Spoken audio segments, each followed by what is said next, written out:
अब इन मिसाइल्स में फैसिलिटी क्या है, ऐसा क्या है जिसकी वजह से हम ये कह रहे हैं कि ये दुनिया के 4 ही देशों के पास है। नॉर्थ कोरिया क्लेम भले ही करता हो लेकिन दुनिया मानती नहीं है उसके क्लेम्स को, क्योंकि वो ठीक है, मतलब वो चाइना का ही एक्सटेंडेड आर्म है। जैसे कल को बेलारूस कहे कि उसके पास न्यूक्लियर वेपन है तो माना जाएगा कि वो रशिया का दिया हुआ है, कुछ वैसे ही। हाइपरसोनिक क्लब में जब भारत शामिल हुआ तो इसकी विशेषताएं भी जान लीजिए कि ऐसा क्या है जो और देश इसके साथ नहीं कर पाए। सबसे इंपॉर्टेंट पहली जानकारी, ये आवाज से 5 गुना तेजी से मार कर सकती है। आपके दिमाग में बेसिक प्रश्न आएगा, आवाज से 5 गुना क्या, दुनिया के पास तो इतनी टेक्नोलॉजी होगी कि इससे भी तेज गति से मार कर दे? जी नहीं, ये क्रूज मिसाइल है। अब ये क्रूज मिसाइल क्या होती है ये समझाएंगे आपको थोड़ा सा आगे चल के। दूसरा इंपॉर्टेंट बात है, इसमें यूज किया गया इंजन।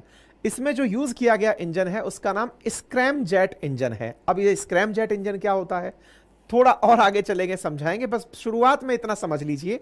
ऐसा इंजन जो एक्टिवेट ही 5 मैक से ऊपर होता है, मतलब एक तरह से वो इंजन है जिसको लगा दिया, इसका मतलब ही ये है कि आपने 5 मैक क्रॉस कर दिया है। हमारी तकनीकी में स्क्रैम जेट का उपयोग हो रहा है, यही अपने आप में एक बड़ी सफलता की निशानी है।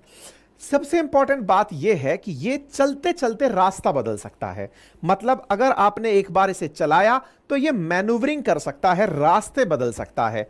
ऐसे में लॉन्चिंग के बाद टारगेट पर तो जा सकता है, लेकिन आपने अगर बीच में बदल दिया टारगेट की, दूसरी टारगेट पर जाकर मार करना है तो यह मार कर सकता है। इसी कारण से अगर कभी रडार इसे कैप्चर कर भी ले कि देखिए वो जा रही मिसाइल, तो इतना तेज गति से जाती हुई मिसाइल है कि पहले तो कैप्चर नहीं होती, और अगर हो गई तो आप जब उसको मारने के लिए दूसरी तरफ से मिसाइल चलाएंगे ये अपना रास्ता बदल सकती है। इसलिए दुश्मन के अंदर इसकी बहुत बड़ी चिंता होती है, मतलब तमाम प्रकार के आपने डिफेंस इक्विपमेंट लगाए हुए हैं और ये उसके बावजूद जाकर ठिकाने पर मार कर सकती है। हमने जो मिसाइल फिलहाल टेस्ट की है ये 1500 किलोमीटर की दूरी पर जाकर मार कर सकती है। फिलहाल 6200 किलोमीटर प्रति घंटे की रफ्तार से चलाकर इसे टेस्ट किया गया है। मिसाइलों की जो रेंज है उन रेंजेस में 1 मैक से कम स्पीड जब किसी मिसाइल की होती है तो उन्हें सबसोनिक कहा जाता है।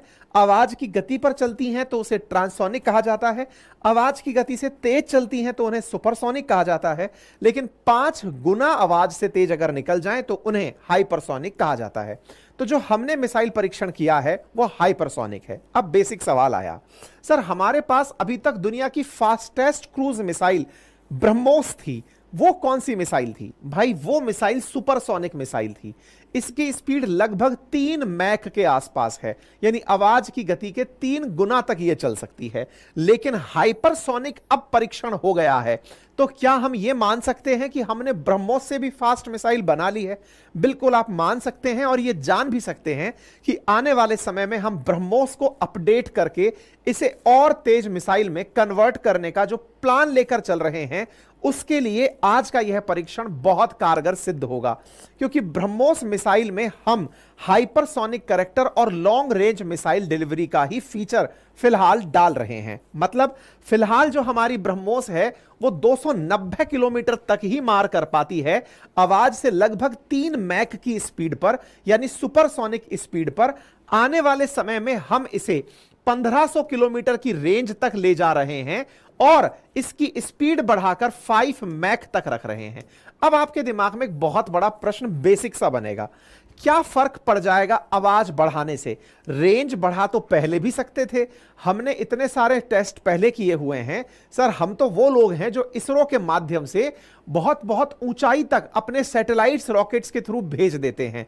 पीएसएलवी, जीएसएलवी जैसे रॉकेट्स हैं जो इतनी ऊंचाई तक जाते हैं, तो हम 290 के लिए परेशान क्यों हो रहे हैं?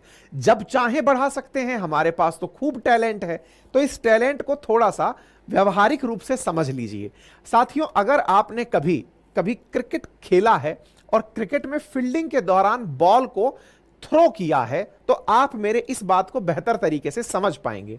जो लोग बॉल को थ्रो करते समय जमीन के समानांतर थ्रो करते हैं, वो बहुत दूर रखे विकेट को हिट नहीं कर पाते हैं और वो परेशान होते हैं कि मेरा थ्रो इतना दूर तक क्यों नहीं जा पा रहा।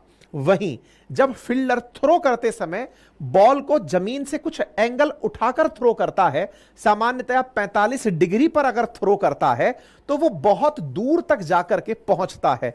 यानी कि स्टेडियम में बिल्कुल बाउंड्री पर खड़ा हुआ खिलाड़ी भी बॉल को विकेट तक फेंक पाता है यदि उसने थ्रो को सही ऊंचाई पर उठाकर फेंका है। यह एक बेसिक अंतर है जिसमें ग्रेविटी इन्वॉल्व है।